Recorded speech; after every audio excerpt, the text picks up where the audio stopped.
Deesa factory blast કેસમાં તપાસનો ધમધમાટ ચાલી રહ્યો છે। એસઆઈટીની રચના બાદ ટીમ ડીસા પહોંચી હતી।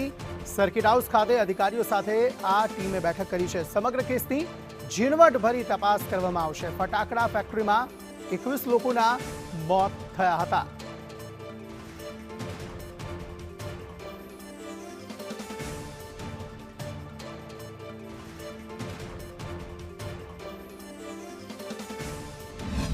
ડીસા में 21 निर्दोष लोगों मृत्यु बाद राज्य सरकार द्वारा टीम की निमणूक करवामां आवी हती। जेमां भाविन पंड्या जे टीमना चीफ छे ते अत्यारे घटना स्थळे पहोंच्या छे। तेमनी समितिए तेमज तेमनी टीम जिल्लाने वहीवटी तंत्र पण अत्यारे घटना स्थळे पहोंच्युं छे अने झीणवटभरी तपास हाथ धरवामां आवी रही छे। आ बनाव कई रीतना बन्यो तेनाथी मांडी अने आमां कोण कोण दोषित छे तेनी तमाम तपास हाल सीट द्वारा करवामां आवी रही छे। हाल बंद बारने सीटनी तपास चालू रही छे। आ जे दरवाजो छे त्यां बंद करी देवामां आव्यो छे। पोलीस तैनात करी देवामां आवी छे ने अंदर आ सीटनी टीम अत्यारे तपास કરી રહી છે।